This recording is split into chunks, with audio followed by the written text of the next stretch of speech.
This is the second part of the Moodle quiz tutorial.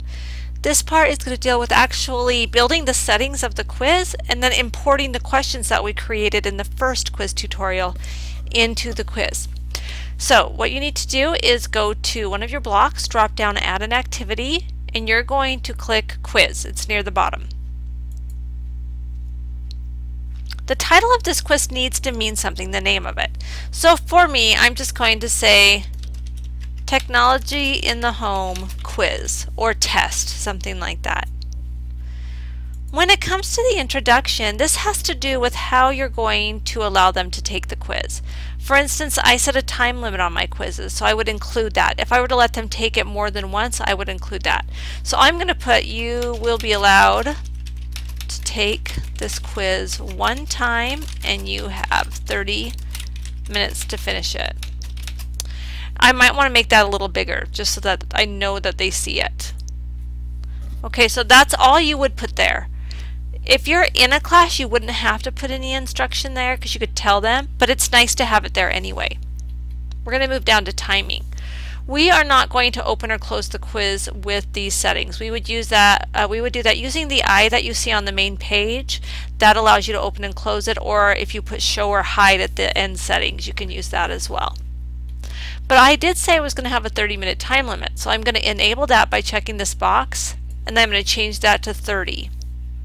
If I were to include more than one attempt, I could set a time delay between the first and second attempt. For instance, they took it once. I don't want them to take it for another day because I want them to go back and study. So I would go down and hit 24 hours. But you could do it for up to a week. So that's what these settings are about. I'm only having one attempt, so I don't need to set these.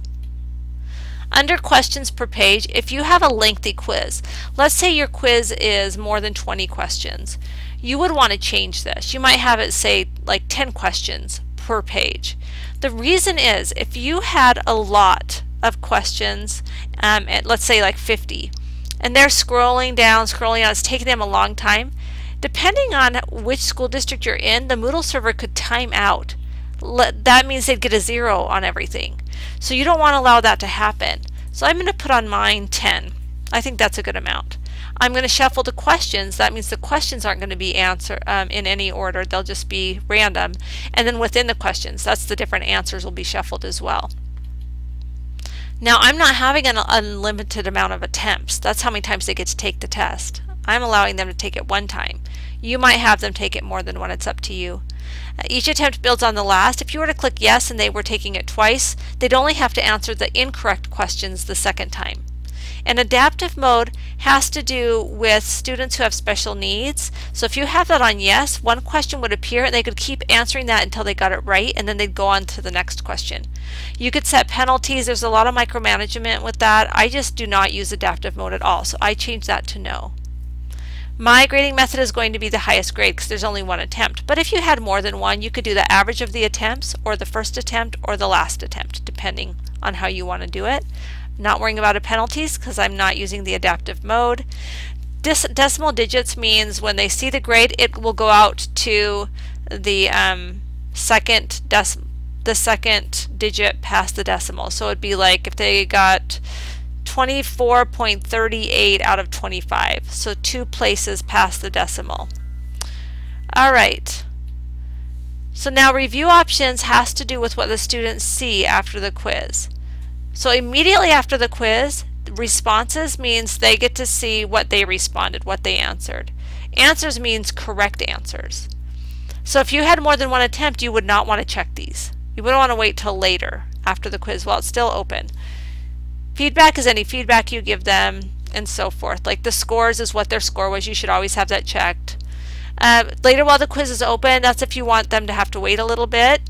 So you can change those. Like if they're sitting next to someone else and they could try to help them, so you might want to wait and have them look at these answers later.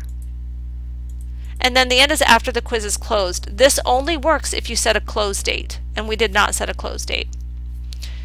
Browser security, you can have it in a full screen pop-up. If there are any links you're sending them to, do not put it at that because it's hard for them to get to the links. I just leave it the way it is. I don't require a password. That's just a password to get into the quiz. This is if you want it to be no groups. That's what you need to set it at, because you're not going to have them looking at each other's quizzes anyway. This is where that it's show visible means it shows to the students, or hide means they can't see the link to this quiz until you open it up. We don't have to worry about an ID number, and I don't have any grade categories, so we're going to leave it here. I do want to talk about grade boundary feedback. So let's say if they get an A on the quiz, I want them to get some feedback for me. And so I might put, thanks for trying so hard and studying for this quiz. Then I would put 90%. And you have to have the percentage sign, just like this. So anyone who gets between 90 and 100% gets this feedback, and then that's it. Or I could have it to where they get this. You have completed the quiz.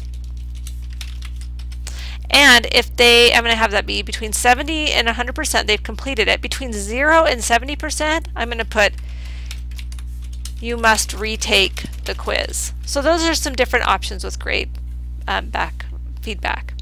Now I'm going to hit Save and Display. This will help me see my question bank. So you're going to hit Save and Display. Right now, this is the quiz, this area. This is our question bank. Now these are the questions I created earlier.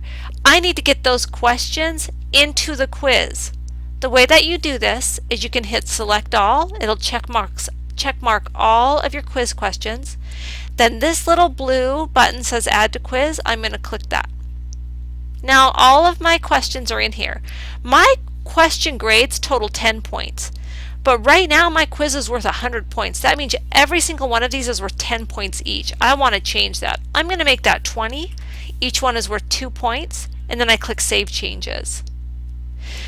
You can use these tabs to kind of see how things look. And you can use these to reorder it. So if you want to move the questions in a different way. But if you have them randomly shown to the students, it won't matter. So I can hit Preview. That's going to allow me to preview the quiz. It shows me the timer. I can scroll down and see how it looks to the students, and then that's good for me. And so I can go to results. If they've taken it, it'll show me results. I can go back to info, and I'm going to go back to my course.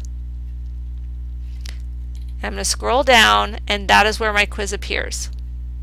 So that is how you create a functional quiz on Moodle.